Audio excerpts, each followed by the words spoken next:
Well, before I move on to my presentation, let me make these very clear.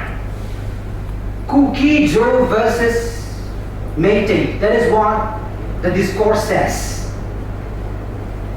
And the present conflict between the Kuki or the Kuki-Zos and the Doungel NSCI-IM-led conflict. Let us understand the difference. First, the Kukis and the Meiteis. This conflict was a community versus a state-sponsored ethnic violence against a community. Whereas the present conflict between the Kukis and the Doungel Naga NSCI-IM-led is a conflict between two communities. And I am emboldened enough to say that, yes, there is no state, or at least at the surface level, no involvement of the state. And that is what makes the difference. Now imagine the institution of a new government in Manipur with a new chief minister and two deputy chief ministers in Senapati district, which is the northernmost district of Manipur, and Kampokpi district. And where is the epicenter of the violence today?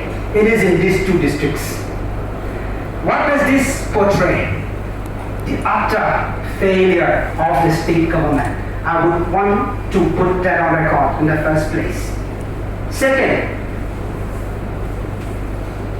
I would also not hesitate to say that the NSCI-IM, which is notorious for carrying out violent acts despite the existence of the ceasefire with the government of India.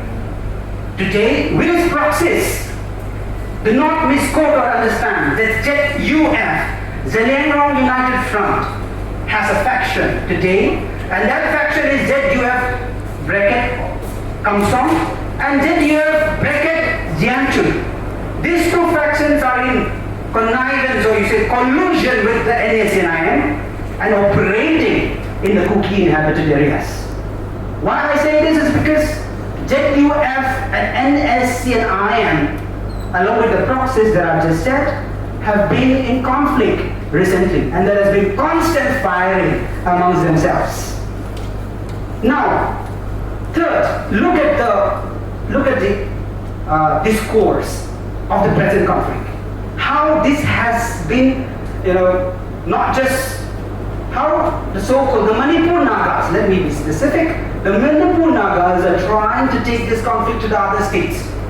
How the Zeliangrong community in Nagaland have been organizing protests against the Kukis in Nagaland.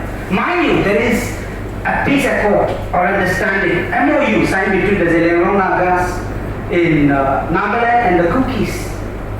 Now imagine, the Kukis have never gone to Mizoram or never instigated the Mizoram people, because we are blood brothers, that you should stand with us to fight against this so-called the other community. Never. Let me put on that record, because there is an argument at all times who is a peace-loving community. Now, the United Naga Council, UNC Council President by the name Sod Wasu. When the killing of the Naga civilians happened somewhere in Ukrul, I think it was towards the beginning of this month, or otherwise late April. Forgive me for the incorrect, because I don't want to cite any incorrect dates.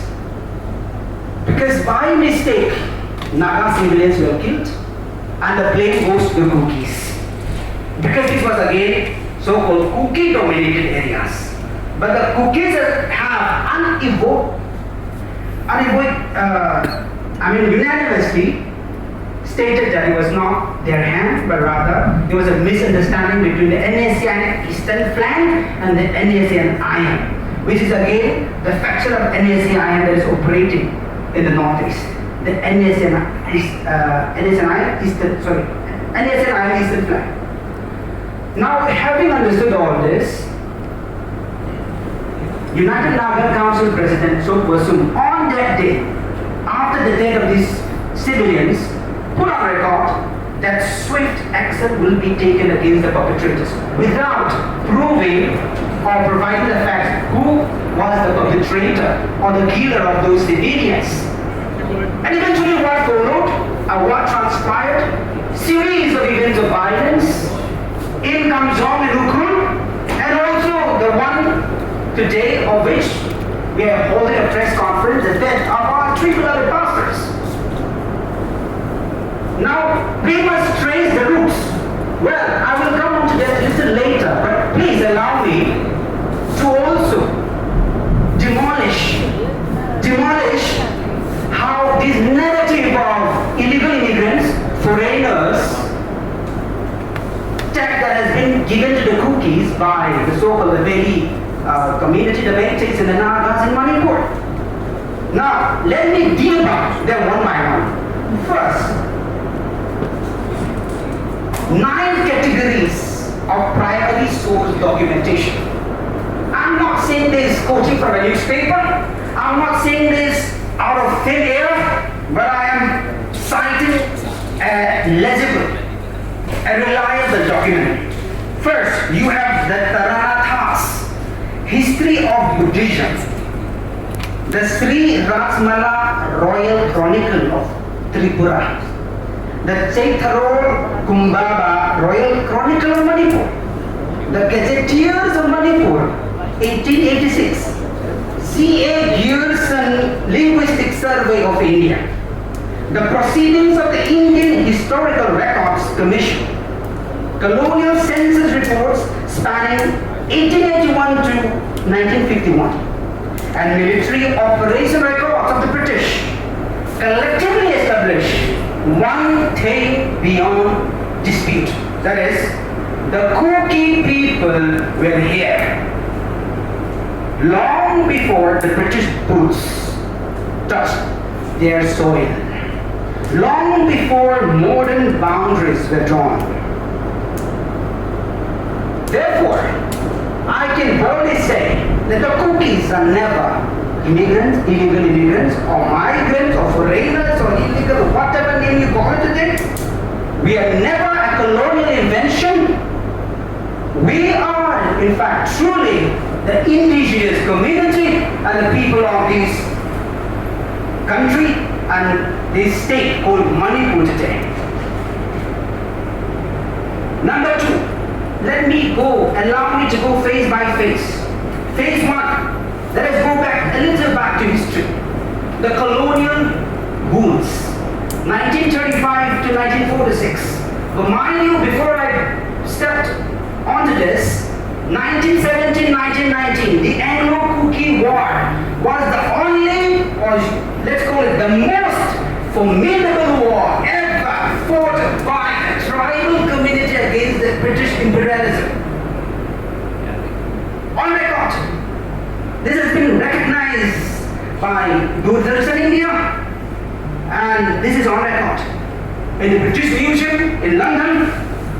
Now, this colonial wounds, why I say this is coming back to 1935-1946. This was a time when the reserve forests, the protected forests, were declared over the Kuki ancestral land without the acknowledgement, without consulting the Kukis.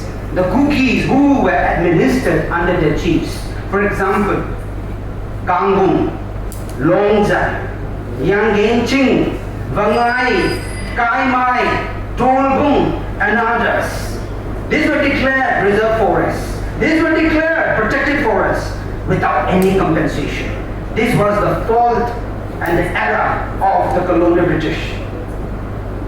And this has led to what is called the extinguishing of our so-called Kuki customary rights. And that's where the root began. Number 2, after independence, what happened? At least 67 Kuki villages. I repeat, 67 Kuki villages in Thangminlal, the then Naga inhabited areas, Ukhrul, Senapati, Southern Hills and including Tenopan were uprooted. And families and the victims of this so-called atrocities by the Den Nagas actually drove them out of India to flee to Burma to seek refuge. Now, what happened? Came the phase 3. Misrepresentation and migration. That was in the year 1967 and 1973 between. All of these so-called the Kuki victims who went to Burma to seek refuge because of the turmoil and the instability of Burma had to return to India to cross the border. And that's where the so-called the Kuki refugees, because of clerical error, was communicated by the DC to the SDO of the time, and that's where the Nagas and the Meiteis in Manipur have been basing their argument, saying that the Kukis are refugees.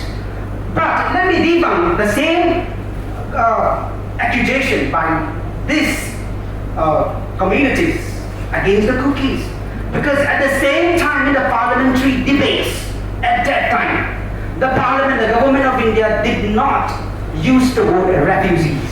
Rather, it says the repatriate Indians, and gave refuge and a place to stay in Manipur, welcoming them back to India.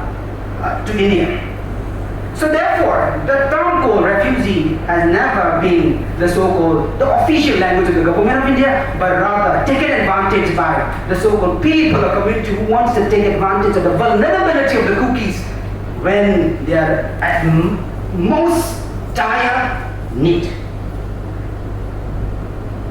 Now, in fact, amongst those families that have gone, or those who sought shelter in Burma, were closest somewhere around 1,500 Kuki families, which was safely repatriated to India by the government of India. Now coming back to the phase 4, the constitutional protection and its quiet encroachment. Now, on the paper, the rights of the Kukis are protected, but go deeper, you will see there is a quiet intrusion or encroachment into the land of the Kukis. Let me cite few examples. Article 371C of the Indian Constitution, which is the Hill Areas Committee Order of 1972. By the way, 1972, Manipur became a full-fledged state. Imagine, when the state became a full-fledged state, there was this called Hill Area Committee Order by the then President of India, Article 371C, to protect the rights of the tribal communities, including the Kukis and Nagas in Manipur, specific to Manipur. What happened? That was done to protect their land system, their customary governance, their chiefs and headmen, and their autonomous institutions. However, in 2008, beginning 2008, through the Office Memorandum of 26 August 2008, this is for the press and media, please generously use it to cite when you report. Office Memorandum Order of 26 August 2008 and the subsequent allocation rules in Manipur, authority over village creation, recognition and boundary alteration was quietly transferred to the Revenue Department. Quietly transferred without the knowledge of the Kuki chiefs and the Kuki traditional governing body. This was done, yes, including without the consultation of the Hill Areas Committee, which was empowered by the Constitution of India under Article 371C to protect the indigenous tribal communities in Manipur, hill tribal communities. Now, what that move culminated into 462 hill villages brought under valley-based revenue jurisdiction. Today, we talk about buffer zones. We talk about valleys and the peripheries. But on paper, most of the so-called these valley-based revenue jurisdiction actually overlaps even deep into the tribal hill areas, which was done without the knowledge of the tribal people. Then 20 instances of very sub-registrar offices exercising jurisdiction over hilly area lands, and 192 hill villages placed under very police stations. These hill villages are now placed under the jurisdiction of the so-called very police. Now coming to the phase 5. This was the 1992-1993 ethnic conflict between the NS in Ireland, Nagas in Manipur, and the Kukis. This has led to more than 1,000 Kuki innocent lives being lost. 360 villages uprooted. What was this done? This was done by the so-called peace-loving. This was done by the so-called Greater Nagalim expansion ideology of the NSCNIM.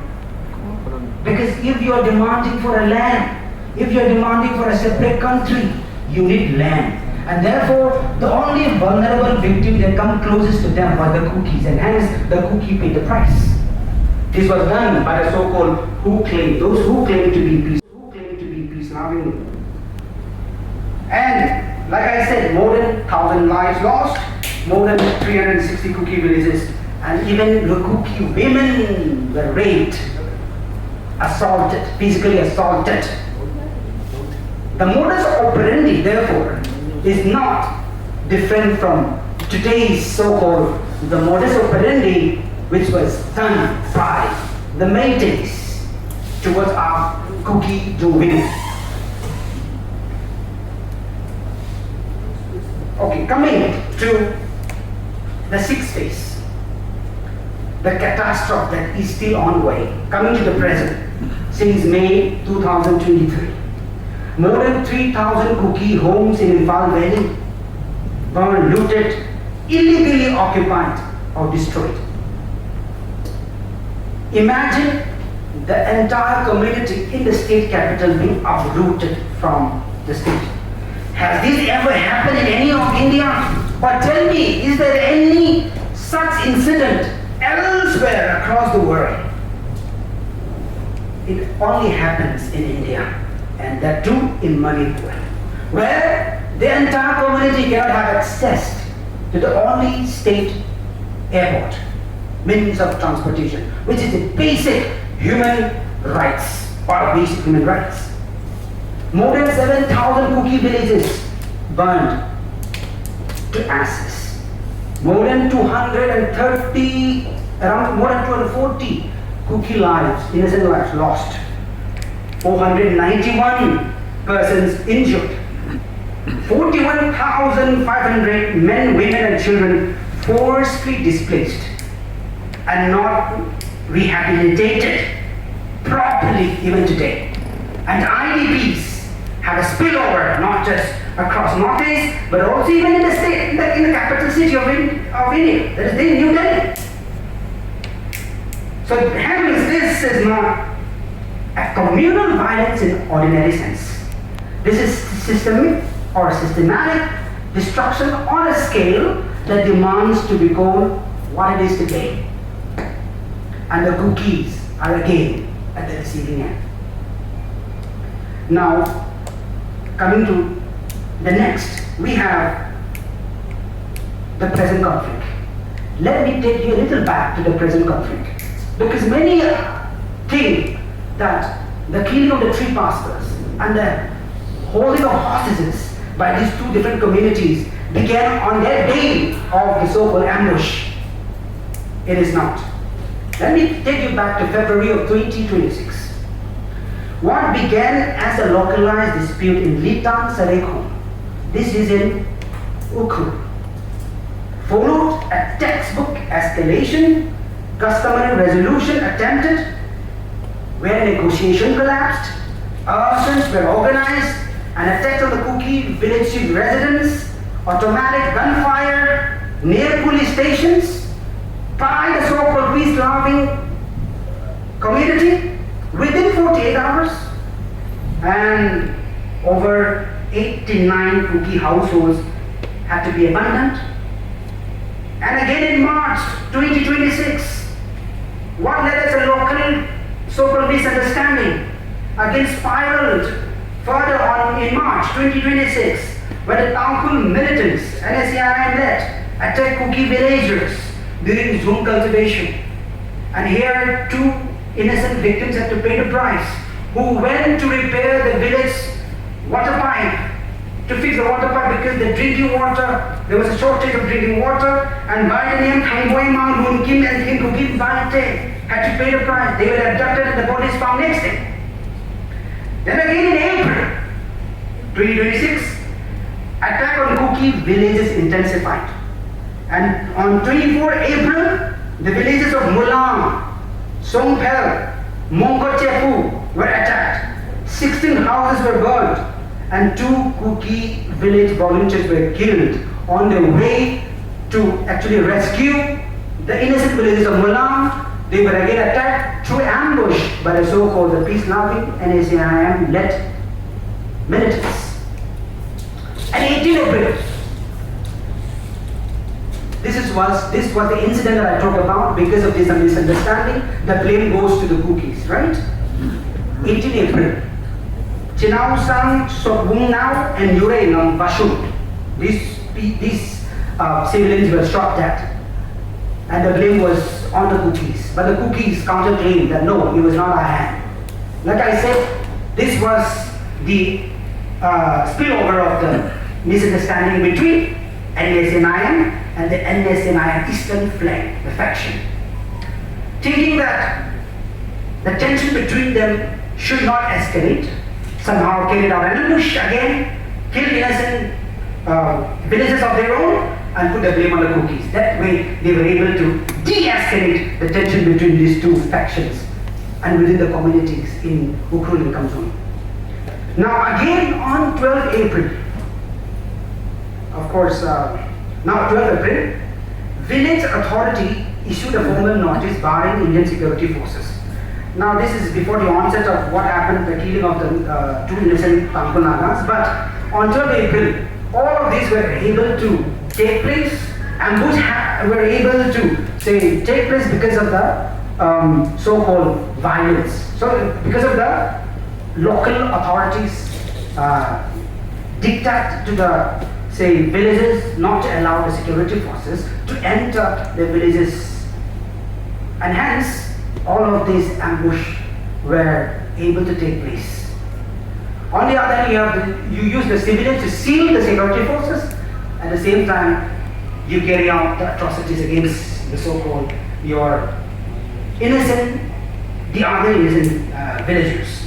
Now, 13 May, that is the premeditated murder. I call it a premeditated murder because Reverend V.C. Blau was a very prominent Kuki-Zo pastor. He was also the General Secretary of the Manipur Baptist Convention, very influential, and he was a part of the Peace Commission that went to Kohima when tensions escalated between the Doungel Naga-led and the Kukis in these districts. And coming back to the UNC President, Sot Wasum, who was also a part of the contingent, did not sign the peace agreement in Kohima. Can you see the dots? And now connect the dots. Whereas the Kukis were willing to sign the peace agreement. Now, who is a peace-loving community and who is not stands out very clear. Now, let me conclude by saying that these are the demands. I know I take a little long time, but I don't want to keep you in a loop in confusion. And I want to bring that to clarity. That is why I took more time. And these are the demands of the Kuki-Zo community. Enforcement of Article 371C, strictly. Hill Areas Committee, of course, now the demand has been upgraded through separate administration for the Kuki-Zo. Number 2, a formal inquiry into the 1992-1993 violence as well. Because the NSNIM-led atrocities, killing more than 1,000 innocent Kuki people, no one is until today held accountable. And the perpetrator, Mr. Muiva, is still alive. Number 3, complete rehabilitation of Kuki IDPs. Number 4, accountability for the 2026 attacks, and then unconditional release of the 16 Kuki hostages. And last of all, the demand is, at a time when Kukis face displacement, insecurity, and uncertainty, the failure to guarantee their safety and constitutional rights is a matter of profound concern. The protection of Kuki lives, land, and identity through appropriate constitutional safeguards is essential, and hence the Kuki unequivocally